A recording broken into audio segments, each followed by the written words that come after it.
Welcome to the Spy Collection. I'm Anastasios and this is the fourth and last part of the allegedly leaked CIA update from March 1st, 2023. Just a reminder that we use this as an educational tool and do not intend to assess its authenticity.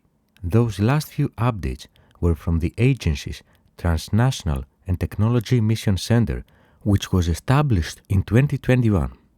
And as CIA Director William Burns announced in October 2021, the Transnational and Technology Mission Center will focus on foreign technological development alongside issues like climate change and global health, the CIA said in a press release detailing the changes.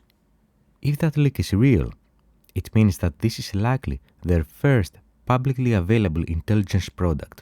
It starts with a secret update titled Equatorial Guinea and Cambodia, lagging Marburg virus response in Equatorial Guinea, prolonging outbreak in Cambodia raising concerns.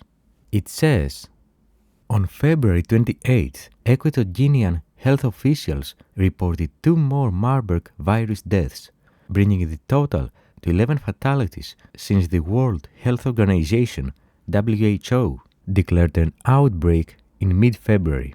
Frequent population movements between Equatorial Guinea, Cameroon, and Gabon increase the risk of cross-border Marburg spread. Separately, on February 26th, the father of the girl who died last week from H5N1 avian influenza tested positive for the virus.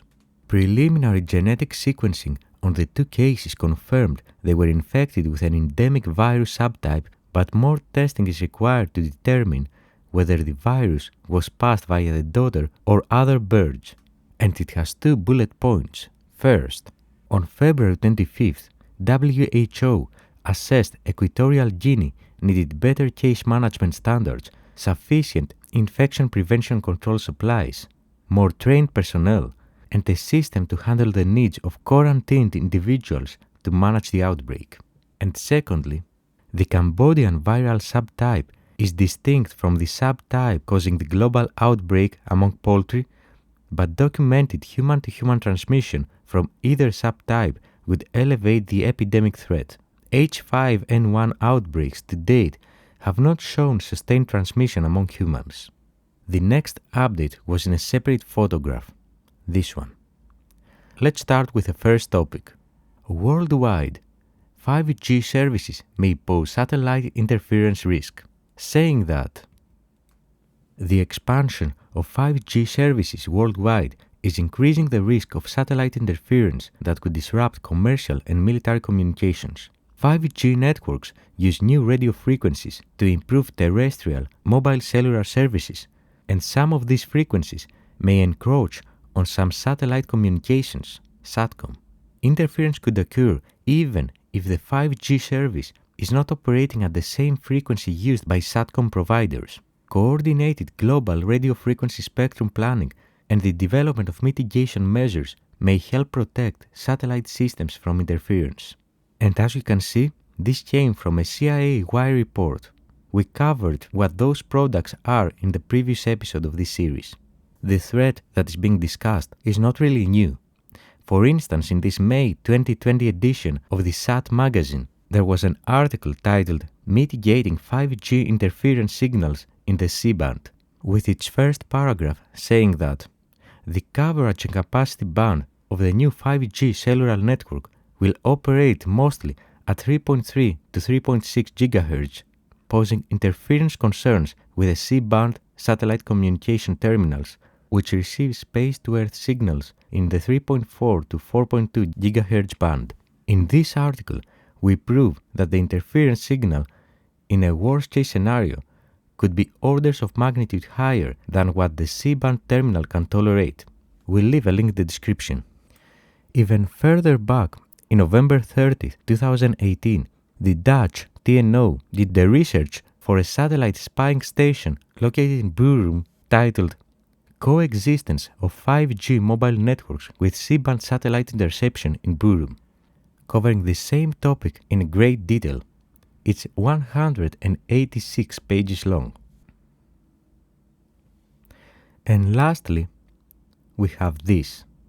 Worldwide, IAEA's nuclear security mission faces chronic roadblocks. Notice the classification markings. This came from signals intelligence using the NSA's mass internet surveillance capabilities by tapping into US-based companies. We also know that from this disclaimer at the bottom saying that this report includes information from FBI FISA collection. Such information and any information derived therefrom may only be used in a US legal or administrative proceeding with the advance authorization of the Attorney General. Any recipient interested in obtaining authorization for such use in a US legal or administrative proceeding should contact FBI headquarters. Any further dissemination for any other purpose must be made through NSA. Any production, dissemination, or communication, including but not limited to oral briefings, of this information must be accompanied by a statement of these restrictions. If you'd like to understand this better, we recommend you to watch our episode on the NSA's PRISM surveillance program, links in the description. Now let's read it. The intelligence community assesses the IAEA has made only marginal progress toward reaching the nuclear security goals ascribed to it by participants at the Nuclear Security Summit NSS in 2016, the last of a series of head of state level meetings convened by the US to focus political attention on nuclear security. The IAEA's efforts have featured delays in the implementation of its nuclear security activities and major projects, the inability to strengthen nuclear security guidance documents to be on par with nuclear safety standards, less effective promotional efforts to reduce excess nuclear material stockpiles, and less success in encouraging the replacement of highly radioactive sources in member states with less risky alternative technologies, judging from diplomatic reporting and FISA-derived signals intelligence. This serial number used is something that we aren't familiar with, potentially a nuclear-specific intelligence product type of CIA. If you do know what CIA DAIA represents, please let us know in the comments below. And with that, we conclude this 4-part CIA intelligence update. This last one not only provided us with a view into, very likely, the newest mission center of CIA, but also showed us some great examples of intelligence from all areas of responsibility of that MC, from espionage to uncover the health-related incidents in Africa and Asia, to technological threats like 5G interference to SATCOM, and how NSA's ability to spy on people's internet communications was utilized to see how IAEA is progressing in their mission. Of course, such operations happen constantly by multiple spy agencies worldwide, and it's why we say that nothing is as it seems.